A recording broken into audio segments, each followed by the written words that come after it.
ಬಿಜೆಪಿಯಲ್ಲಿ ವಿಪಕ್ಷ ನಾಯಕ ಸ್ಥಾನ ಬದಲಾವಣೆ ಬಿರುಗಾಳಿ ಎದ್ದಿದೆ. ಆರ್ ಅಶೋಕ್ ವಿರುದ್ಧ ಸ್ವಪಕ್ಷದಲ್ಲೇ ಹೆಚ್ಚಾದ ಆಕ್ರೋಶ.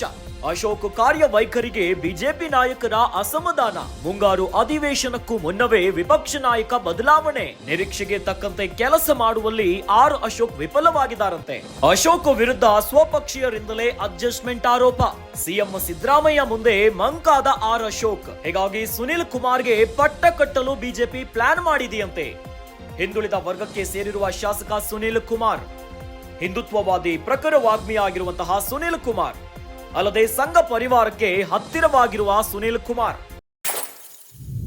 ರಾಜ್ಯ ರಾಜಕಾರಣದಲ್ಲಿ ಒಂದಾದ ಮೇಲೆ ಒಂದು ವಿಚಾರ ಮುನ್ನೆಲೆಗೆ ಬರ್ತಾ ಇದೆ. ಅತ್ತ ರಾಜ್ಯ ಕಾಂಗ್ರೆಸ್ನಲ್ಲಿ ಬಣ ರಾಜಕೀಯ ಜಾಸ್ತಿಯಾಗಿ ಸಿಎಂ ಮತ್ತು ಡಿಸಿಎಂ ಸ್ಥಾನದ ಕುರಿತಂತೆ ವಾಗ್ವಾದಗಳು ಆಗ್ತಾ ಇದೆ. ಇತ್ತ ಬಿಜೆಪಿಯಲ್ಲೂ ಕೂಡ ಅಂಥದ್ದೇ ಒಂದು ಬದಲಾವಣೆಯ ಬಿರುಗಾಳಿ ಎದ್ದಿದೆ. ಬಿಜೆಪಿಯಲ್ಲಿ ವಿಪಕ್ಷ ನಾಯಕ ಸ್ಥಾನ ಬದಲಾವಣೆಯ ಬಿರುಗಾಳಿ ಎದ್ದಿದೆ. ಈಗ ಆರ್ ಅಶೋಕ್ ವಿಪಕ್ಷ ನಾಯಕರಾಗಿದ್ದಾರೆ. ಹೀಗಾಗಿ ಸ್ವಪಕ್ಷದಿಂದಲೇ ಅಶೋಕ್ ವಿರುದ್ಧ ಈಗ ಆಕ್ರೋಶ ಹೊರಗಾಗ್ತಿದ್ದಾರೆ. ಆರ್ ಅಶೋಕ್ ಕಾರ್ಯವೈಖರಿಗೆ ಬಿಜೆಪಿ ನಾಯಕರು ಅಸಮಾಧಾನವನ್ನ ತೋರಿಸ್ತಾ ಇದ್ದಾರೆ. ಇನ್ನು ಮುಂಗಾರು ಅಧಿವೇಶನಕ್ಕೂ ಮುನ್ನವೇ ವಿಪಕ್ಷ ನಾಯಕನ ಬದಲಾವಣೆ ಆಗಬೇಕೆನ್ನುವಂತ ಮಾತು ಬಿಜೆಪಿ ಪಾಳ್ಯದಲ್ಲಿ ಕೇಳಿ ಬರ್ತಾ ಇದೆ. ನಿರೀಕ್ಷೆಗೆ ತಕ್ಕಂತೆ ಕೆಲಸ ಮಾಡುವಲ್ಲಿ ಆರ್ ಅಶೋಕ್ ವಿಫಲರಾಗಿದ್ದಾರಂತೆ. ಇದೀಗ ರಾಜ್ಯ ಬಿಜೆಪಿಯಲ್ಲೂ ಕೂಡ ವಿಪಕ್ಷ ನಾಯಕ ಬದಲಾಗಬೇಕು ಎನ್ನುವಂತ ಮಾತು ಕೇಳಿ ಬರ್ತಾ ಇದೆ. ಇನ್ನು ಆರ್ ಅಶೋಕ್ ನಿರೀಕ್ಷೆಗೆ ತಕ್ಕಂತ ಕೆಲಸ ಮಾಡಿಲ್ಲ ಅಂತ ಬಿಜೆಪಿ ಶಾಸಕರೇ, ಬಿಜೆಪಿ ನಾಯಕರೇ ಈಗ ಅಸಮಾಧಾನವನ್ನ ಹೊರಗಾಗ್ತಾ ಇದ್ದಾರೆ. ಇನ್ನು ಬದಲಾವಣೆ ಆಗಬೇಕು ವಿಪಕ್ಷ ನಾಯಕ ಅನ್ನುವಂತ ಕೂಗು ಕೇಳಿ ಬರ್ತಾ ಇದೆ. ಸಿಎಂ ಸಿದ್ದರಾಮಯ್ಯನವರ ಮುಂದೆ ಮಂಕಾಗಿದ್ದಾರಂತೆ ಆರ್ ಅಶೋಕ್. ಆರ್ ಅಶೋಕ್ ನಿರೀಕ್ಷೆಗೆ ತಕ್ಕಂತ ಕೆಲಸಗಳನ್ನ ಮಾಡಿಲ್ಲ ಅಂತೆ.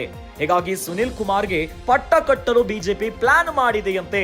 ಇನ್ನು ಸುನಿಲ್ ಕುಮಾರ್ ಕಾರ್ಕಳದ ಶಾಸಕರಾಗಿದ್ದಾರೆ. ಇನ್ನು ಸುನಿಲ್ ಕುಮಾರ್ ಕೂಡ ಹಿಂದುಳಿದ ವರ್ಗಕ್ಕೆ ಸೇರಿರುವಂತ ಶಾಸಕ. ಇನ್ನು ಬಹಳಷ್ಟು ಪ್ರಮುಖವಾಗಿ ಸಂಘ ಪರಿವಾರಕ್ಕೆ ಹತ್ತಿರವಾಗಿದ್ದಾರೆ ಸುನಿಲ್ ಕುಮಾರ್. ಇನ್ನು ಬಹಳ ವಿಶೇಷವಾಗಿ ಹಿಂದುತ್ವವಾದಿಯಾಗಿ ಪ್ರಖರ ವಾಗ್ಮಿಯಾಗಿ ಸುನಿಲ್ ಕುಮಾರ್ ಅವರು ಗುರುತಿಸಿಕೊಂಡಿದ್ದಾರೆ. ಈಗ ಆರ್ ಅಶೋಕ್ ನಿರೀಕ್ಷೆಗೆ ತಕ್ಕಂತೆ ಕೆಲಸ ಮಾಡಿಲ್ಲ. ಹೀಗಾಗಿ ಸುನಿಲ್ ಕುಮಾರ್ಗೆ ಪಟ್ಟವನ್ನ ಕಟ್ಟಬೇಕು ವಿರೋಧ ಪಕ್ಷದ ನಾಯಕನಾಗಿ ಎನ್ನುವಂತ ಮಾತು ಬಿಜೆಪಿ ಪಾಳ್ಯದಲ್ಲಿ ಕೇಳಿ ಬರ್ತಾ ಇದೆ.